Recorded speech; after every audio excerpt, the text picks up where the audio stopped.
Welcome to this explainer. Okay, today we're tracing a really fascinating global macro thread. We're looking at how Japan's government debt actually directly impacts the cost of your mortgage right here in America. Now, we all know global markets are interconnected, right? But the specific mechanics of how a yen moving in Tokyo literally shifts a dollar in Texas, well, it's absolutely wild to see in action. Let's trace exactly how this whole thing happens. So, how on earth does Japan control your mortgage? Seriously. I mean, we usually just assume our local banks or the Federal Reserve dictate our housing costs. But the real connective tissue here is global capital flow. And when that money moves, interest rates always follow. Okay, let's dive into this unexpected connection and trace the ripple effect. Because to really understand this chain reaction, we actually have to start by looking inside Japan's own borders. You see, for decades now, Japan has borrowed heavily. They've built up just an enormous government debt relative to the size of their economy. And to avoid being absolutely crushed by the interest payments on all that debt, the Bank of Japan artificially suppressed their rates, keeping them right down near zero. Now, sure, it kept their domestic debt manageable, but it also created a massive unintended consequence for anyone holding yen. Because think about it, when domestic interest rates are artificially suppressed for that long, investors naturally hunt for better returns somewhere else. Japanese pension funds, massive institutional investors, they just weren't going to accept near zero yields. They needed their capital to actually work for them. So they looked overseas. Specifically, they looked straight to America. That brings us to the global money flow. We're following the capital now. You can really think of global capital as acting like water. It's constantly, always flowing toward higher ground, seeking out places offering better returns with an acceptable level of risk. Armed with these vast pools of capital, Japanese financial institutions just went with the flow, literally pouring their money into foreign assets where it could actually grow. And a huge chunk of that Japanese capital flowed directly into U.S. Treasuries.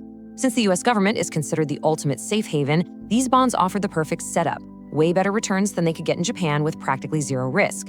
And this brilliantly illustrates a crucial point. The yield on U.S. Treasuries acts as the absolute baseline for borrowing costs across the entire American economy.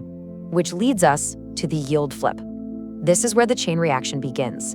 Because economies never stay frozen in time. So we have to ask, what happens when those underlying conditions suddenly change? Like, what happens if Japanese interest rates start becoming more attractive again? Talk about a real dilemma for institutional investors. Do they keep their capital locked up in U.S. Treasuries? Or do they liquidate those U.S. assets to bring their funds home and capture those rising domestic yields? When major, heavyweight institutions make this kind of shift all at the same time, the global demand for U.S. debt fundamentally changes. So here's the golden rule of bonds, just as a quick refresher. Bond price and bond yield have an inverse relationship. They act like a seesaw.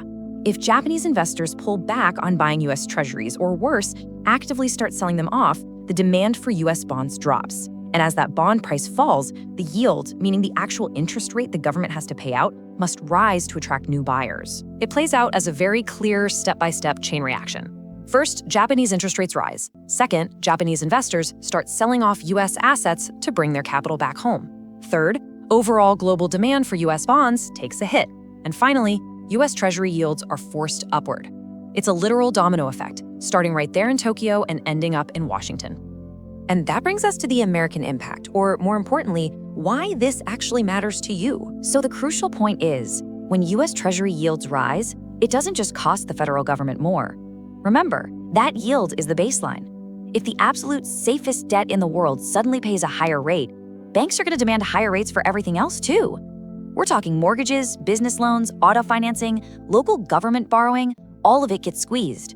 Everyday credit becomes instantly more expensive for you and me. It just completely highlights the reality of our interconnected financial markets. Money moves, investors react, and interest rates change globally. Sure, Japan doesn't technically control America's economy, but in a system where capital flows freely, a structural shift by foreign bondholders halfway across the globe literally dictates the borrowing costs on your monthly credit card statement, which leaves us looking inward at a much bigger debt problem. Think about it. If global markets react this violently just to Japan tweaking its financial gears, it begs a much, much larger question. What exactly happens when the world's biggest economy, the United States, has to keep borrowing at unprecedented levels? How is global capital going to adapt to America's own mounting debt crisis? Honestly, that's a question the markets are going to have to answer very soon.